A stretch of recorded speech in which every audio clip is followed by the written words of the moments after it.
Hey everyone, welcome back to new session. अभी हम लोग कर रहे हैं डीबीएमएस डाटाबेस मैनेजमेंट सिस्टम।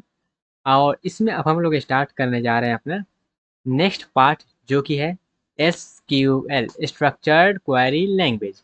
और ये एक काफ़ी इम्पोर्टेंट टॉपिक है। इसको हम अगर स्टार मार्क कर दे तो आप जितना स्टार दे सकते हैं दे दीजिए, क्योंकि ये इसलिए हम इम्पोर्टेंट बोल रहे हैं क्योंकि ये आपका प्रैक्टिकली इम्प्लीमेंट होता है, जिसको आप जब भी कोई भी डेवलपमेंट में चले जाइए, ऐप डेवलपमेंट में या फिर वेबसाइट डेवलपमेंट में या फिर किसी भी डेवलपमेंट में फील्ड में चले जाइए, अगर आपका डाटाबेस का कंसेप्ट वहाँ पे यूज़ हो रहा है तो आपको एसक्यूएल एग्जीक्यूट करने, क्वेरी लिखने आपको आना चाहिए। इसी के माध्यम से आप जो है डाटा को वहाँ पे अच्छे से इम्प्लीमेंट कर पाइएगा, अच्छे से स्ट्रक्चर बना पाइएगा।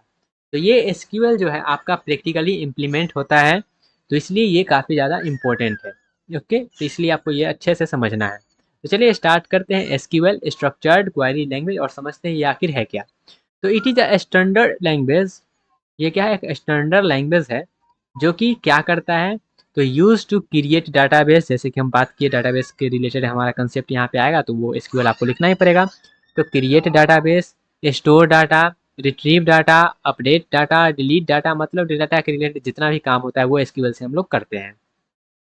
SQL work with relational database. हमारे पास रिलेशनल आरडीबीएस का जो कंसेप्ट है उसके ऊपर ये काम करता है। इसका फीचर क्या है? सिंपल है, इजी लैंग्वेज है, यूज़ होता है हमारे पास सभी आरडीबीएस में, सपोर्ट करता है डाटाबेस ऑपरेशंस को, ये सपोर्ट करता है सिक्योरिटी को, ट्रांजेक्शन्स को। ये एक नॉन प्रोसीजरल लैंग्वेज है। तो ये कुछ कुछ फीचर हुआ एसक्यूएल का। आई होप आपको ये क्लियर हुआ होगा। एसक्यूएल के एप्लीकेशन की बात करें तो जितना भी डाटाबेस का यूज़ होता है कहीं पर भी कोई भी सेक्टर में, वहाँ पे एसक्यूएल का यूज़ होता ही होता है। वो उसका एप्लीकेशन वहाँ पे है ही है। जैसे कि बैंकिंग सिस्टम में बात कर ले तो बैंकिंग सिस्टम में यूज़ होता है हमारे एसक्यूएल का कंसेप्ट।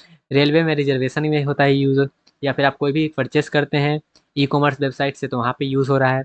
कॉलेज मैनेजमेंट सिस्टम में हो रहा है, सोशल मीडिया प्लेटफॉर्म पे हो रहा है, हर जगह डाटाबेस का यूज़ हो रहा है और वहाँ पे एसक्यूएल का कंसेप्ट यूज़ हो रहा है। ठीक है। अब बात करते हैं टाइप्स ऑफ एसक्यूएल कमांड।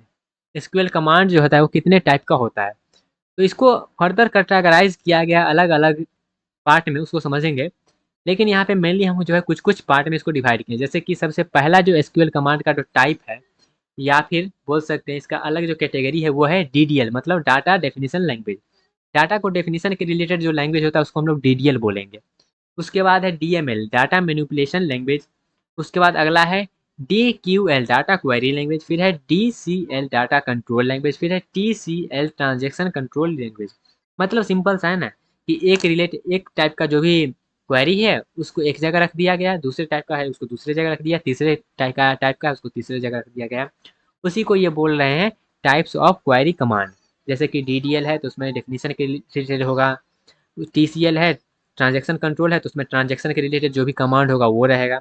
ठीक है, सिंपल सा चीज़ है, ज़्यादा कंफ्यूज मत होइएगा जी ये क्या क्या चीज़ है, जिसको शॉर्ट में हम इस तरह से लिखते हैं। तो चलिए वन बाय वन ये जितना भी है ना, ये जो डीडीएल है, डीएमएल है, ये सब का हम कमांड देखते हैं कि यह कमांड है क्या और ये कमांड आखिर करता क्या है। तो चलिए समझते हैं। तो सबसे पहले हम लोग देखने वाले हैं डीडीएल, डाटा डेफिनेशन लैंग्वेज। तो डीडीएल कमांड जो यूज़ किया जाता है डाटाबेस स्ट्रक्चर को डिफाइन करने के लिए हम लोग यूज़ करते हैं। डाटाबेस स्ट्रक्चर को डिफाइन करने के लिए हम लोग यूज़ करते हैं। जैसे कि इसमें आता है सबसे पहला कमांड क्रिएट, फिर आता है अल्टर, फिर आता है ड्रॉप, फिर आता है ट्रंकेट, फिर आता है रीनेम। तो ये सब जो है स्ट्रक्चर के डेफिनेशन के बेस्ड पे है, इसलिए इसको हम लोग जो है डीडीएल के कैटेगरी के अंदर में रख रहे हैं। तो सबसे पहला हमारे पास जो है क्रिएट, उसको हम लोग समझते हैं। ठीक है, इसको हम लोग समझते हैं, इसको मिटा देते हैं। चलिए इसको हम थोड़ा सा जो है ना नंबरिंग के फॉर्मेट में लिख लेते हैं। ये 1 2 3 4 5। तो सबसे पहला हमारा है क्रिएट कमांड। तो क्रिएट कमांड क्या करता है? तो क्रिएट कमांड जो है वो डाटाबेस के ऑब्जेक्ट को क्रिएट करता है। जैसे कि टेबल को क्रिएट करना हो गया, डाटाबेस को क्रिएट करना हो गया, तो ये सब क्रिएट करने वाला काम हमारा करता है क्रिएट कमांड। तो जैसे कि इसका सिंटैक्स क्या होता है, इसका सिंटैक्स लिखने का तरीका ये होता है कि सबसे पहले हम लोग लिखते हैं, क्योंकि हमको क्रिएट करना है, डाटाबेस क्रिएट करना है। जब डाटाबेस क्रिएट करना है तो हम लोग सबसे पहले लिखते हैं क्रिएट टेबल। जब भी डाटाबेस क्रिएट करना हो, एक टेबल क्रिएट करना हो, तो हम लोग लिखते हैं सबसे पहले क्रिएट टेबल।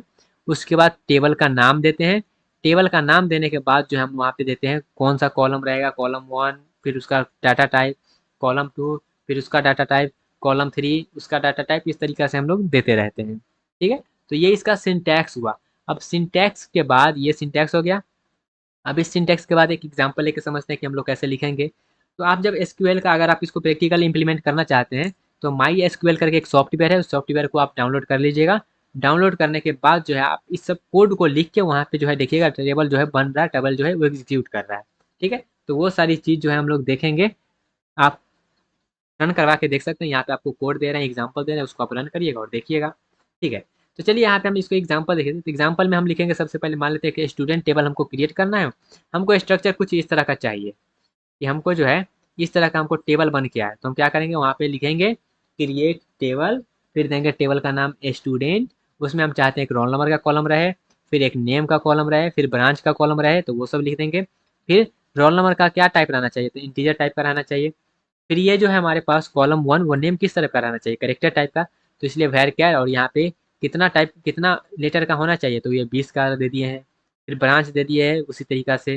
तो ये हमारा जो है आप इसको जब एग्जीक्यूट करिएगा, रन करिएगा, तो आपका इस तरह का टेबल जो है वो क्रिएट होके आ जाएगा। तो टेबल हमने क्रिएट कर लिया क्रिएट कमांड से, क्रिएट टेबल कमांड से ये हमने इसको कर लिया है। नेक्स्ट हमारे पास है अल्टर कमांड। तो अल्टर कमांड का हम लोग यूज़ करते हैं मॉडिफाई करने के लिए एग्जिस्टिंग टेबल स्ट्रक्चर को।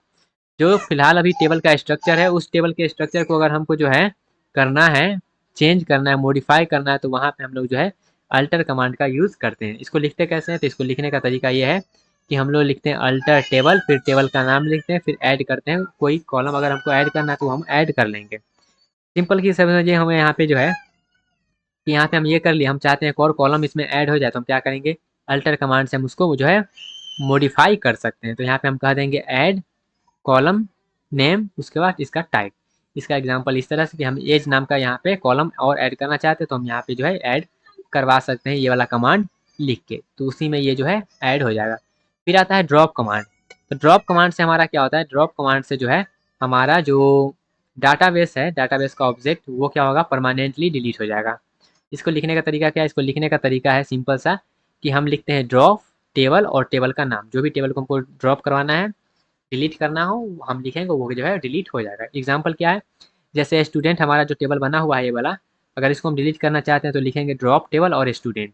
जब ये करेंगे तो ये स्टूडेंट टेबल जो है ये डिलीट होकर हमारा खत्म हो जाएगा। ठीक है, नेक्स्ट कमांड हमारा है ट्रंकेट कमांड। तो ट्रंकेट क्या करता है, ट्रंकेट सिंपल सा जितना भी अभी तक हम उस टेबल में डाटा दिए होंगे, स्टूडेंट का इन्फॉर्मेशन दिए होंगे, वो सब को हटा देगा। तो ये क्या करता है, जितना भी रिकॉर्ड है वो सभी रिकॉर्ड को रिमूव कर देता है ट्रंकेट। फिर आता है रीनेम कमांड। तो रीनेम क्या करता है, टेबल के नाम को चेंज कर देता है। तो रीनेम हम इस तरह से लिखते हैं, रीनेम टेबल ओल्ड नेम देते हैं और फिर यहाँ पे नया नाम देते हैं। सिंटैक्स याद रखिएगा किस तरह से लिखते हैं, क्योंकि बिना सिंटैक्स का कुछ होने जाना है नहीं। सिंटैक्स सही रहेगा तभी वो एग्जीक्यूट करेगा, अदरवाइज वो एरर पे एरर आपको थ्रो करते रहेगा। तो इस तरह से हम लोग जो है रीनेम भी लिख के अपना रीनेम कर देते हैं। जैसे कि यहाँ पे रीनेम लिखेंगे, फिर टेबल देंगे, फिर कौन सा टेबल को करना है और किस नाम से करना है वो देंगे, वो मेरा जो है रीनेम होके आ जाएगा। अब यहाँ पे देखिएगा जो भी हम पढ़े हैं अभी फिलहाल के लिए, ये सब हम किस में पढ़ रहे हैं, ये सब हमारा जो है टेबल के डेफिनेशन के रिलेटेड है। तो इसलिए हम इसको कह रहे हैं डाटा जो है हमारे पास, पहला हमारे पास जो है डाटा डेफिनेशन लैंग्वेज, ये हमारा हुआ DDL का पूरा क्रिएट अल्टर ड्रॉप, ये सब हमने बात कर लिया। क्रिएट देख लिए, अल्टर देख लिए, ड्रॉप देख लिए, ट्रंकेट देख लिए, रीनेम देख लिए। ठीक है, तो ये सब हमने जो है अच्छे से यहाँ पे समझ लिया है। और डिलीट और ट्रंकेट के बीच में डिफरेंस यही है कि ट्रंकेट क्या करता है, सिर्फ रिकॉर्ड को डिलीट करता है, और डिलीट जो है वो पूरे के पूरे रो को सेलेक्ट करके वो डिलीट कर देता है। ठीक है, ये वेयर क्लॉज के साथ अलाउ होता है, ये हमारा अलाउ नहीं होता। इसको हम लोग देखेंगे जब वेयर क्लॉज करेंगे, तब वहाँ पे आपको अच्छे से समझ में आ जाएगा। लेकिन फिलहाल के लिए आपको इतना चीज़ समझ में आना चाहिए। DDL समझ में आया, ओके। चलिए DDL समझ में आ गया तो आगे हम बढ़ते हैं DML के पास, डाटा मैनिपुलेशन लैंग्वेज के पास। DMLA क्या कहता है, डाटा मैनिपुलेशन लैंग्वेज। डाटा को अगर मैनिपुलेट करना हो टेबल के अंदर में, तब हम इसका यूज़ करते हैं। जैसे कि हमारे पास होता है इंसर्ट होता है, अपडेट होता है, डिलीट होता है। तो ये सब हमारा क्या है, डाटा को मैनिपुलेट करने के लिए हम ये सब यूज़ करते हैं। इंसर्ट अपडेट डिलीट, इंसर्ट का यूज़ हम लोग क्यों करते हैं, तो इंसर्ट का यूज़ हम लोग डाटा को इंसर्ट करने के लिए यूज़ करते हैं। अगर हमको रिकॉर्ड को इंसर्ट करना है अपने टेबल में, तो वहाँ पे हम लोग जो है इंसर्ट का यूज़ करते हैं। जैसे हम लिखेंगे इंसर्ट इनटू, फिर टेबल नाम, कौन से इंसर्ट करना चाहते हैं, वैल्यू 1 और वैल्यू 2 जो भी इंसर्ट करना चाहते हैं आप यहाँ पे उसको दे के करवा सकते हैं। जैसे कि यहाँ पे देखिएगा ये हमारे पास ढांचा बना हुआ है, हम यहाँ पे इंसर्ट करना चाहते हैं जो भी उसके अंदर में आप कॉलम दिए होंगे सभी का डाटा देना पड़ेगा आपको, जैसे कि रोल नंबर ये दे दिए, फिर ये नेम हो गया, ये ब्रांच हो गया। तो आप इसको जब एग्जीक्यूट करिएगा तो आपका जो रिकॉर्ड है इस तरह से ऐड होके आ जाएगा टेबल में। तो ये इंसर्ट हो गया। फिर अपडेट के हेल्प से हम लोग क्या करते हैं, जो भी डाटा है उसको हम अपडेट करवा सकते हैं, जैसे कि अपडेट किस टेबल में अपडेट करना चाहते हैं वो दीजिए, फिर सेट करिए कि कॉलम ये और उसके वैल्यू को ये, वेयर कंडीशन यहाँ पे दीजिए, क्या अपडेट करना चाहते हैं वो अपडेट कर दीजिए।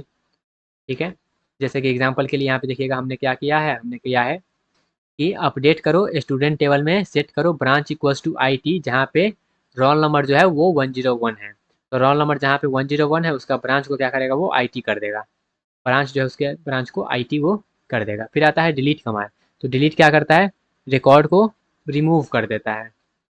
रिकॉर्ड को क्या करता है, रिमूव कर देता है। जैसे कि हम कहेंगे डिलीट फ्रॉम स्टूडेंट और रोल नंबर बराबर 101, तो 101 जो रोल नंबर है उसको क्या करेगा, वो पूरे को पूरे रिकॉर्ड को वो डिलीट कर देगा। ओके, तो ये होता है हमारे पास डिलीट कमांड। तो ये हमारे पास आ रहा, ये हमारे पास रहा DML डाटा मैनिपुलेशन लैंग्वेज। फिर हमारे पास अगला जो कमांड है वो है DQL डाटा क्वेरी लैंग्वेज। अब DQL क्या करता है, तो ये हमारा कहता है retrieve data from database. Database से अगर हमको डाटा लेना है तब हम लोग ये कमांड का यूज़ करते हैं, डाटा क्वेरी लैंग्वेज का। इसमें जो मेन कमांड हमारा होता है वो सिलेक्ट कमांड होता है। सिलेक्ट कमांड के जरिए हम लोग ये काम करते हैं। सिलेक्ट कमांड क्या कहता है, सिलेक्ट कमांड कहता है कि हमको डाटा क्या करना है, टेबल से लेना है। तो हम कैसे लिखेंगे, हम लिखेंगे सिलेक्ट, फिर जिस कॉलम को हमको लेना है वो कॉलम लिखेंगे और कौन से टेबल से लेना है वो लिखेंगे। जैसे कि एग्जांपल के लिए ये देखिएगा, ये हमारे पास एक टेबल बना हुआ है और हम चाहते हैं इसमें से जो है ये सेम टेबल को हम अपने आउटपुट में ले। तो कैसे करेंगे, हम लिखेंगे सिलेक्ट, फिर लिखेंगे स्टार। स्टार मतलब क्या होता है, स्टार मतलब होता है ऑल। ऑल जितना भी है ना सब, तो वो सब ले लो किसमें से, स्टूडेंट टेबल से। तो स्टूडेंट टेबल से क्या करो, जो भी है सब ले लो, तो ये आपका आउटपुट में आ जाएगा। अगर आप चाहते हैं कोई एक स्पेसिफिक कॉलम आए तो आपको क्या लिखना है, आपको लिखना है सिलेक्ट, फिर कॉलम का नाम और फ्रॉम कौन से टेबल से करना चाहते हैं वो। ठीक है, तो वो सिर्फ आपको एक कॉलम ही करके देगा। सेम हमारे पास अगला आता है वेयर क्लॉज। तो वेयर क्लॉज क्या करता है, फिल्टर करना चाहता है कंडीशन के बेस पे। जैसे हम कहते हैं ना कि जहाँ पे ब्रांच इक्वल्स टू CSE हो, जहाँ पे branch equals to marks equals to greater than 40 हो, इस तरह का। तो जहाँ पर भी कंडीशन के रिलेटेड हमको अगर फिल्टर करना हो तो वहाँ पे हम लोग वेयर क्लॉज का यूज़ करते हैं। वहाँ पे हम लोग जो है वेयर क्लॉज का यूज़ करते हैं। कैसे लिखते हैं इसको, इसको हम लिखते हैं सेलेक्ट। हमको सेलेक्ट का यूज़ करते हैं ताकि हम प्रिंट करवा पाएँ, आउटपुट में ले पाएँ। Select from student where branch equals to CSE, मतलब जहाँ पे ब्रांच CSE है वो सभी को ले लो। ब्रांच जहाँ पे CSE है वो सभी को क्या करो, सभी को तुम जो है वो प्रिंट करवा दो। तो जैसे कि मान लेते ये हमारे पास जो है, अगर इसको आप एग्जीक्यूट करवाइएगा तो आपके आउटपुट में जो है ये वाला आ जाएगा। जैसे कि ये एग्जाम्पल हमारा हो गया, इसको जब आप एग्जीक्यूट करवाइएगा तो ये जो है आपका आउटपुट यहाँ पे ये वाला आ जाएगा। ठीक है, तो यहाँ पे और भी कुछ कुछ रहता है, तो जो भी CSE का है वो सिर्फ CSE वाला ही आता, और कुछ नहीं आता आपको। नेक्स्ट हमारे आता है DCL डाटा कंट्रोल लैंग्वेज। अब डाटा कंट्रोल लैंग्वेज में हमारे पास कौन कौन सा कमांड है, तो यहाँ पे हमारे पास दो कमांड है, एक है ग्रांट, एक है रिवोक। एक है हमारे पास ग्रांट, दूसरा है रिवोक। ये क्या करता है, डाटाबेस एक्सेस को कंट्रोल करने का काम करता है। ग्रांट मतलब होता है हम परमिशन दे रहे हैं, रिवोक मतलब होता है हम लोग क्या करते हैं, उस परमिशन को रिमूव कर रहे हैं। ग्रांट हम लोग जैसे कोई यूज़र को हम परमिशन देना चाहते हैं तो परमिशन दे रहे हैं डाटाबेस का। अगर उसको हम रिमूव करना चाहते हैं तो हम लोग रिवोक का यूज़ करते हैं। ग्रांट हम कैसे लिखते हैं, तो हम लिखते हैं grant select on student to user, इस तरीका से। रिवोक क्या करता है, रिवोक क्या यूजर उस परमिशन को रिमूव करता है। तो रिवोक सेलेक्ट ऑन टेबल, फिर यहाँ पे जिस यूजर को आप रिमूव करना चाहते हैं उसको रिमूव कर दीजिए। तो ये होता है डाटा कंट्रोल लैंग्वेज। नेक्स्ट हमारे पास आता है TCL ट्रांजेक्शन कंट्रोल लैंग्वेज। ये ट्रांजेक्शन के रिलेटेड जो भी हमारे पास होता है उसको कंट्रोल करता है। जैसे एक होता है कमिट, फिर आता है रोल बैक, फिर हमारे पास होता है सेव पॉइंट। तो इसको हम लोग ज़्यादातर पढ़ेंगे ना, जब ट्रांजेक्शन वाला टॉपिक देखेंगे तब वहाँ पे आपको डिटेल में पढ़ना है। लेकिन फिलहाल के लिए समझ लीजिए इसका काम क्या होता है। तो ये जो हमारा है ट्रांजेक्शन्स को मैनेज करने के लिए हम लोग यूज़ करते हैं, कमिट हो गया, रोल बैक हो गया, सेव पॉइंट हो गया। कमिट का मतलब हो गया हमारे पास जो ट्रांजेक्शन है वो परमानेंटली सेव कर दिया जाएगा, इसको हम इस तरह से लिखते हैं। रोल बैक का मतलब ये होता है कि हम जो काम किए हैं उसको जो है अंडू कर देना ट्रांजेक्शन को, उसको हम लोग बोलते हैं रोल बैक।